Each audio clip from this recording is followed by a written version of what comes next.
guys, and welcome back to my YouTube channel. If you're new here, you're welcome. Thank you so much for stopping by. I really appreciate it. In case you're returning to this channel and you have not yet subscribed to this channel, please consider subscribing and turn on the bell icon so that you get notified whenever I post a new video. And in case you're new here, please do well to consider subscribing and turn on the bell icon as well so that whenever I post a new video, you be the first person to be notified. And to my old and returning subscribers, thank you so much for your love and your support. I don't take it for granted. Thank you guys so much for coming back. I really appreciate it. So in today's video, I'm going to be talking about migrating to Sweden. But before we go into all of that, I want to bring to your notice that I've been making a couple of videos about migrating to several European countries. I've made videos on migrating to Finland. I've made a video on migrating to Iceland. I've made a video on migrating to Austria. I've made a video on migrating to Australia.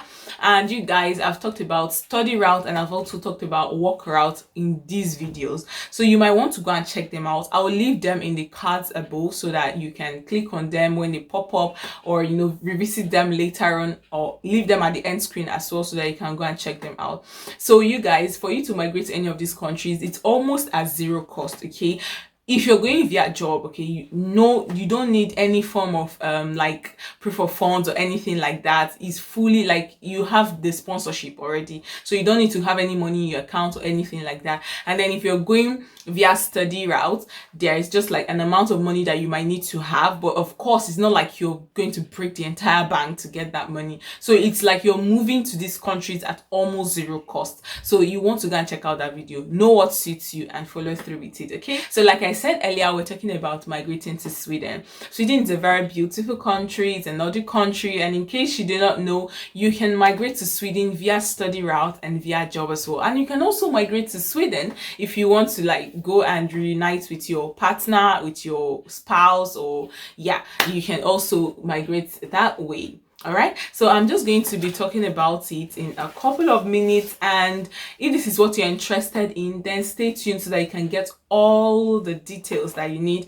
in this video. Okay, and if you have not subscribed yet, I don't know what you're waiting for. Do that right now. Turn on the bell icon as well. That way you'll be on my VIP list, you guys, and anytime I post a new video, you'll be the number one person to be notified. Okay, so let us get right into it. I'm going to be leaving all the links in the description box below. Please, you guys, do well to check out those links. Sometimes people do not have the patience to actually go through the entire video, sit and watch through, but they keep asking questions that have been answered in the course of the video, or questions that have been answered provided with the link that have been provided in the description box. Please do well to check those links out. Okay, majority of the questions you might ask, they're already in the link in the description box below, so yeah, check them out. So I'm going to talk about tuition fees. I'm going to be talking about the number of hours that you're going to be working. I'm also going to be talking about the documents that you need. I'll talk about a bit about jobs, because jobs is quite huge. It's quite I want to make a very detailed video concerning jobs. So when I'm ready, I'm going to make the video. Click on the subscribe button right now so that you'll not miss out on that video I'll be dropping soon. And yeah, that's just going to be it. So I'm just going to have to state at this point that studying in Sweden is quite expensive. I'm not going to sugarcoat it. I'm not going to, try to make you feel like hey, everything is going to is like simple, easy like most other European countries. No, studying in Sweden is quite expensive. Okay, I'm just going to have to say that the way living in Norway is quite expensive, studying in Sweden is quite expensive. However, for art-related courses, it is not as expensive as the science-related courses. What do I mean? If you're going for a course maybe in engineering or any other science-related course, it is more expensive than someone that is going for a course maybe in business administration, in humanities or something like that. Okay, it is quite expensive, and the tuition fee ranges from about 7,500 euros to about 25,500 euros per academic session. So yeah, that is like the range. It might be even more, it might be less, but yeah, this is just like a range just so you know. But that is not all the good news about studying in Sweden, okay? You can actually study in Sweden with 100% scholarship. So there's up to 100% scholarship, but there's also as low as 25% scholarship.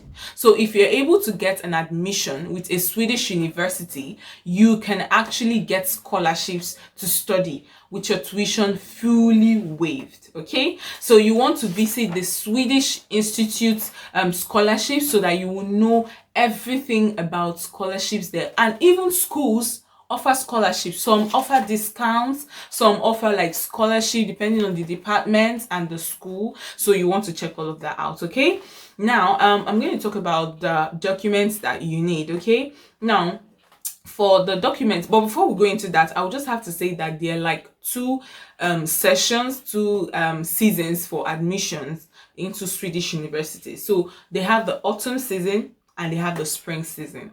So for the spring season, it starts around February. So from February, you want to look out to know if schools are actually open to receiving applications, and then make your applications in preparation for the next study session. Do you understand? And then for the autumn season, it starts from around September. So you want to, do all your research and make sure that you're gathering all your documents and everything like that. So September season is coming very soon. You want to get your transcript, get your IELTS, get everything set so that once the portals are open, you're applying and you're getting your admissions and you're leaving with your scholarship, guys. All right, so that's just what I had to say. Now, for the documents that you need your transcript.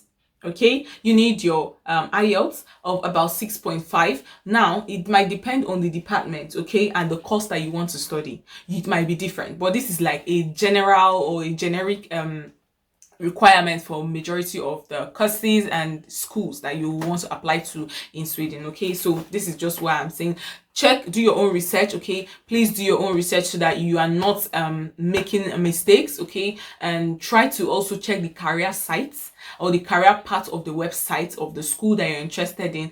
Ask them your questions directly and they'll be able to answer you. You guys, they will answer you. Send them an email, they will answer you.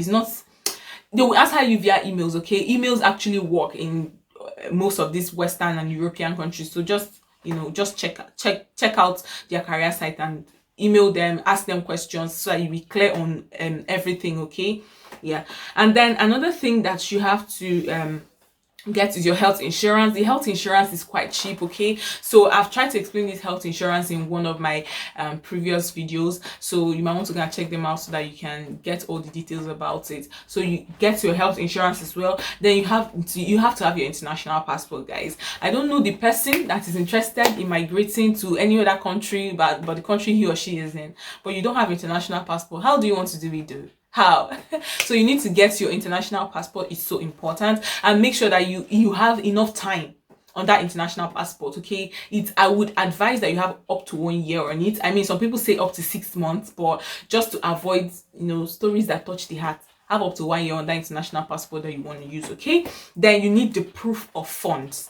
Now, for the proof of funds, you need up to 10,000 US dollars. Okay, so if you convert it to the Swedish krona, you will know how much it is. It's in thousands. So yeah, if you convert it, you will know exactly how much it is and how much you need. So yeah, check all of that. Again, maybe at the time you're watching these videos, the figures might have changed. So that is why you need to do your research, so that you are not being you're not doing anything that is lower than what is expected of you at the time you might be making your applications, or at the time you might be submitting your visa applications at the embassy. So you just need to know that. I'll also have to say concerning embassy, the Swedish embassy is in Abuja. So if you want to Abuja, Nigeria. So if you want to for those that are in Nigeria and you want to do anything with the Swedish embassy, then you might have to go there. And I think there's another country where you can actually go to concerning Swedish stuff or things that have to do with studying in Sweden. I've forgotten it, but yeah, if I remember, I'm going to leave it on the screen, so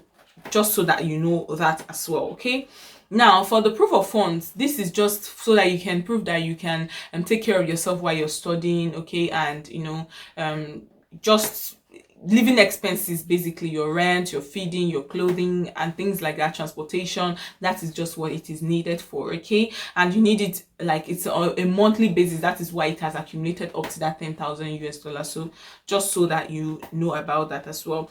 And sorry, I'm just looking to my book because of course I like to write down my points so that I don't miss out on anything or any detail that I'm trying to give you guys.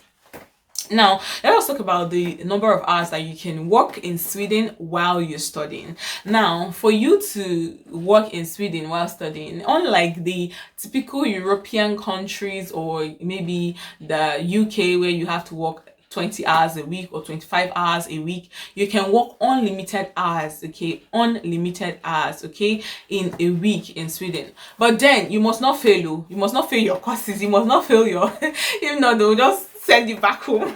So you just have to know that. And then another thing is they give 6 months post-study work visa, like post-study work search permit, something like that. So if you are done with your schooling, if you are done with everything, then you can get a 6 month post-study work search visa, okay, for you to, you know, get yourself fixed somewhere, and then that your employer where you get a job will now switch your visa to a work visa, and then you can now relax and stay and work towards getting your PR and your citizenship subsequently. So that is just it, okay? In case at the time you're watching this video it changes, yeah, just check so that you be sure that nothing has changed, okay? And another thing that you have to know is that as a PhD student, if you have a master's, okay, now I'm talking basically all of this study thing I'm talking about is basically master's and PhD. For undergraduate studies, number one, you might not be, I'm not sure you'll be able to go with your family. I think you should be able to, but I'm not very sure of that. But those that are going for postgraduate, masters and PhD, you can go with your family on one condition. On one condition, you should be able to prove that you can take care of their needs, like you can cater for their needs while they are with you and you're studying there. Do you understand? So that is just it. If it's about going with your family, fine and good, you can go. I know that there are European countries that if you are going as an undergraduate, you cannot go with your family. But if you're going for postgraduate courses and study, then you can go with your family. So Sweden is one of them, just so you know, okay? So for PhD, if you have a master's and you want to go for a PhD program, you can go there and they give you the work permit, like student visa, residence permit for students residence permit, okay, for 4 years, okay, and that, you know, adds up to getting your PR. So by the time you're going there like you're going for a job, because they pay you while you're doing your PhD program. So PhD is like a job over there in Sweden, just so you know, okay? And then you're able to get the 4 years on that residence permit and then get your PR, okay, after study, just so you know, okay? They pay them up to 28 to 35 Swedish krona per hour, so just so you know that. And then let us talk about jobs now, okay?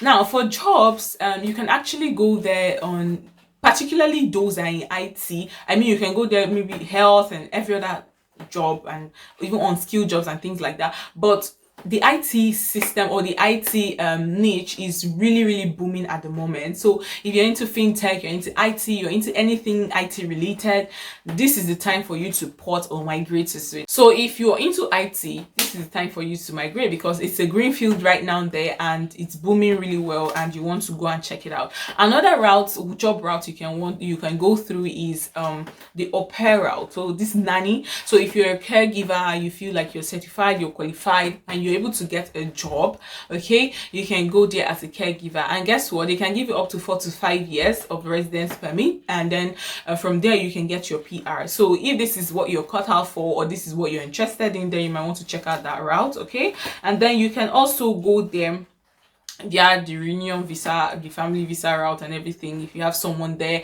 your partner, your spouse, you can go there via that route, okay? And that's it, okay? So I just have to say here that the work permit that you get to stay and work in Sweden allows you access to any other European country, okay? So it's a win-win situation. If you ask me, it's a win-win situation, all right? And then for the jobs, I just have to say here that you don't need any IELTS, okay? There's no IELTS. You get your job sponsorship. You get there's no proof of funds. Like, how sweet is that? How sweet is that, guys? So yeah, just check that route out if that is what you are interested in. Okay, now for qualifications, you need to get qualifications, of course. If you know that you're interested in doing all those high-end jobs, like highly skilled jobs and things like that, there are qualifications that you need for you to stand a better chance of getting these things. And of course, you can always search for jobs on Indeed. I'm going to leave all the links in the description box below, as I earlier said. And you can also search on LinkedIn, enhance your LinkedIn profile so that recruiters can spot you and call you, and you stand a chance of getting interviews and getting jobs. Yeah, I'm migrating right now, but yeah, that is just it. So I say I'm migrating. I'm deviating right now.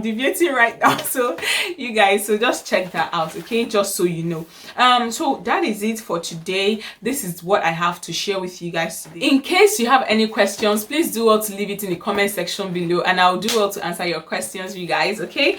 And check out those other videos that I talked to you about. I'll leave them in the end screen and in the cards as well. So yeah, do well to check them out. Until I come your way again next time, you guys. Bye.